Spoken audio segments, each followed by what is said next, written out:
Welcome to a brief overview of task knowledge structures in activity-based needs analysis tool. I'm your host, Beth Waddell, and I'm delighted to be able to bring you the basics of this useful tool. But first, I want to ask you to ponder the following. Where does soap come from? Did you ever wonder how the ancients figured out how to wash objects like pots, their animals, and themselves with soap? According to archaeological evidence, we think soap has been around for almost 5,000 years now and was discovered by the Babylonians by accident. Once that happy accident happened, people tried to formalize their knowledge and standardize the output. They then passed down the technique to future generations, probably by apprenticeship. A great example of guided discovery, by the way. So what did the Babylonians need to figure out? First, they stumbled on the basic formula for soap. They had to combine fats, most likely animal fat, and lye, most likely from charred animal bones. Those two steps required previous steps to get ready for the next step. Each of these steps takes skill and practice to do correctly and efficiently. Compare this to a typical technology goal in a modern workplace. I'm using an example from SAP here. Suppose you're the lead buyer at a small company. One of your overarching goals is to keep the supply needs, office supplies, manufacturing components, chemicals, any tangible item you can think of, up to date for every department at the company, including your own. That involves monitoring and maintaining adequate levels of all supplies, including any safety stock that may have been established for an item. That in turn means monitoring other departments' purchase requisitions in SAP, as well as monitoring your own department's requests for stuff. Furthermore, to monitor departmental requests for stuff, you have to convert requisitions into purchase orders. For that, you have to go into a workflow inbox to review and approve or reject requisitions, turning them into purchase orders. You can see where this is going. Each task can be broken down into a set of simpler tasks that may need to be learned and for which instruction may need to be created. Eventually, you'll reach an endpoint where further breakdown is no longer necessary for designing the instruction. What's the connection? What does making soap have to do with learning a technology task? We saw in the learning theory course that in a cognitivist approach to learning, concepts are thought of as stored in the brain as hierarchical schemata. Unfortunately, in a work context, what's in someone's brain is of little use to us unless they can actually do something that proves they know the material. Therefore, in a typical work setting, instruction is usually based on what people do, what can be observed and evaluated by others. One method for collecting task data is the Task Knowledge Structures, or TKS approach, which in the 1980s arose from a more cognitive-based method called Goals, Operators, Methods, Selectors, or GOMS for short. Because we cannot observe cognitive schemata directly, we must infer those schemata from the activities learners do. For this reason, TKS is thought of as an activity-based model rather than a cognitive-based analysis method such as GOMS. TKS concerns itself with knowledge and behavior in action. If you can see or hear a performer do an activity and the outcome is correct, you can infer that the performer has learned the task. Along the same line of thought, an important goal of TKS is to identify the most representative objects and actions used in a task performance. Representative objects and actions are more central to TKS and the task that it represents. The original thought leaders of TKS were Professors Peter and Hilary Johnson, a couple who both were on the faculty at University of Bath in the UK. The Johnsons' work grew largely out of their work in exploring the nexus between psychology and computer science. Computers, of course, store information hierarchically, a brain made out of semiconductors.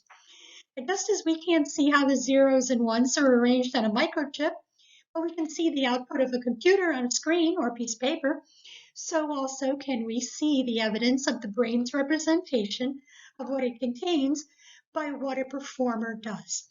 The Johnsons are responsible for much of the scholarly output in the field of task analysis.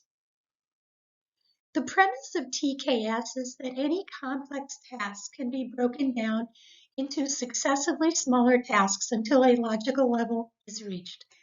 Each task knowledge structure will reach a natural endpoint beyond which we cannot or choose not to break down the task any further.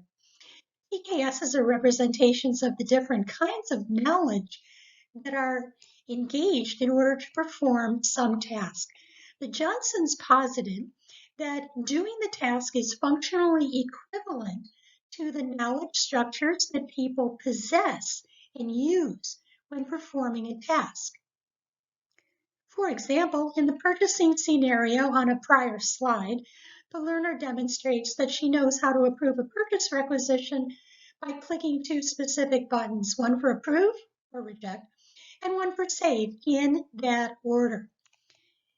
In addition to knowledge of the tasks by performing them, learners demonstrate knowledge about procedures.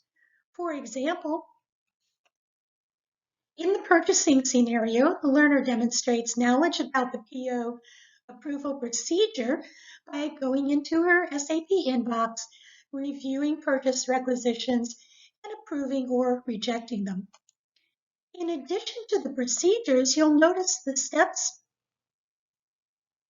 so far were spoken of in a given sequence. Knowledge of the sequences needed is demonstrated by the learner when steps are performed in the correct order. You don't approve the PO first and examine it later to see if it was correct. And finally, knowledge about actions and the needed objects of a task is demonstrated by how the learner uses the objects to accomplish the task. In the case of the PO, that involves SAP, not another system. It may also involve looking at a paper form to verify details before approving, or even discussing the requisition with the requisitioner. Every task can be constructed in this way. The task knowledge structures model provides several advantages in design when implemented in an appropriate scenario. First, it identifies user and task requirements by providing a supporting methodology for designers to follow. You'll find that having to think about tasks that come both upstream and downstream of a given task gives you a framework for what to include or exclude in a course design. TKS focuses on work tasks, what people do, not just what they know or what they understand. You may find that other critical task analysis methods focus on minute details of user interactions, which may be key for those methods, but not necessarily for TKS. Because constructing a hierarchy of tasks forces you to think about both antecedents and successors to tasks, TKS provides a more comprehensive method for analyzing tasks.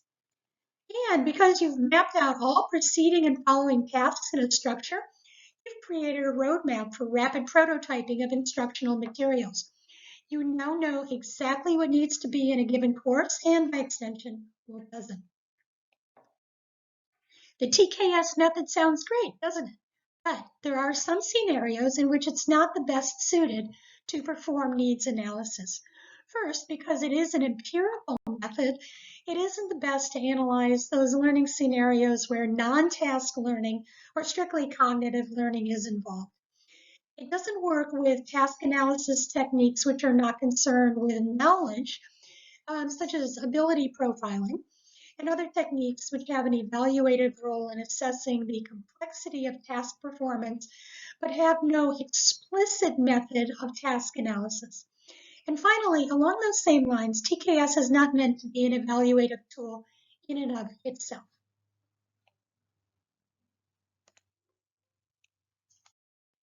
So how does one go about applying the TKS method to needs analysis? The Johnsons suggest 6 steps.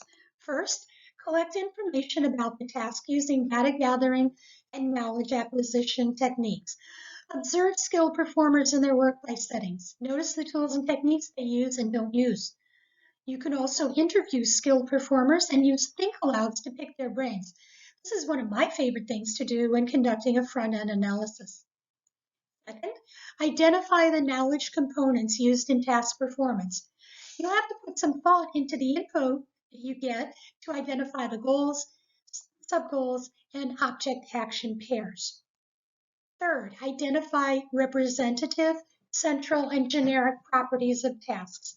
The Johnsons were big on identifying those tasks that were more critical or central to an overall procedure. You can construct a criticality score using criteria such as how many performers do the task, how often they do the task, and how important the task is as rated by the performers themselves. From here, you can construct a task model. Construct goal structure as a hierarchy of goals that may be performed simultaneously. Goal structure doesn't necessarily imply sequence at this point. The next step is to share your model with skilled performers to validate the structure you've inferred from observing them. The skilled performers then validate your structure or suggest corrections. Let's see how we would apply TKS to an SAP scenario in which a performer approves submitted purchase requisitions, a necessary step in converting them into purchase orders for goods and services. I promise you, you don't need to know any SAP to follow along. First, collect information about the task. Watch as many skilled performers as you can as they do this. Record their actions, every mouse click, every keystroke if necessary. Make note of the tools they use and the documentation they need to begin the process. Have them think aloud as they act. For example, they might say, I click this tile to go to my workflow inbox, and I see the number 5 next to the inbox icon. This means I have 5 purchase recs waiting for me to approve. I double-click a rec to open and review it. Find out how often they have to do the task. Find out who else does the task on a regular basis. Next, identify the knowledge components. Identify the goals and sub-goals of task performance. The goal of the task, in this case, is to convert a purchase rec into a PO and transmit it to a vendor. The performer has to know, first of all, how to tell a rec from a PO, inspect all required fields to make sure they're correct and complete, know the grounds on which to reject a rec, check for a valid vendor, and so on. A sub-goal of that task might be to find a vendor record in SAP and verify that it is complete and up to date. A sub-goal of that subtask might be to find a vendor record when you don't remember the vendor's full company name.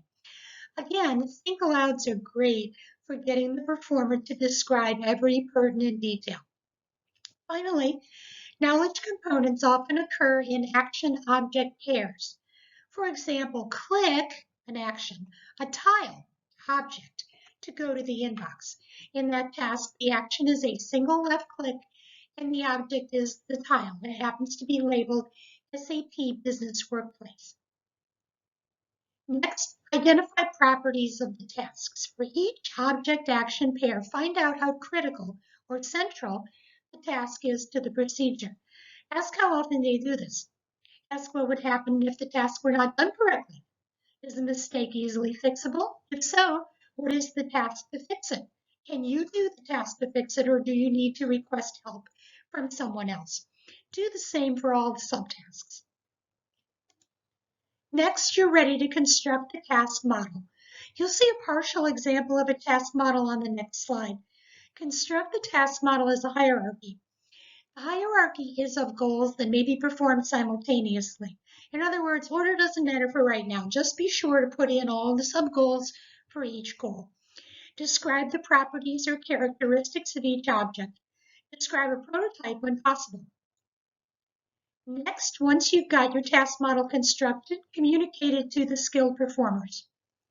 And finally, skilled performers validate your view or suggest corrections. Here's a partial example of the result of analyzing the overall task of a buyer, keeping all department supply needs up to date. There is more to such a task than what we have here, but you get the idea. The hierarchy gives you a starting point for designing a course with an appropriate terminal objective and all the objectives the learner needs to master the instruction. TKS is one of the activity-based analysis methods.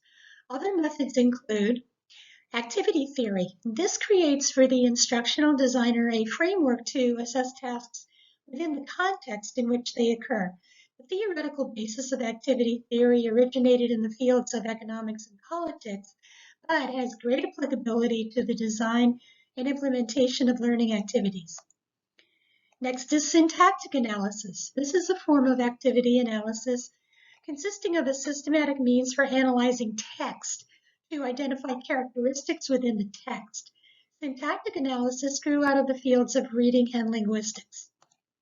And finally, the critical incident method, or CIM, is used to identify the critical elements of a job, skill, or task by isolating and prioritizing the behaviors that are essential to the job. CIM assumes a competences-based approach to task analysis. I hope you enjoyed this brief presentation on task knowledge structures. If you'd like to know more, chances are if you find a reference out there, it'll have Peter and Hilary Johnson's name on it. There are a few others as well, but there's quite a bit out there for you to explore. Thanks for watching, and I'll see you on the next one.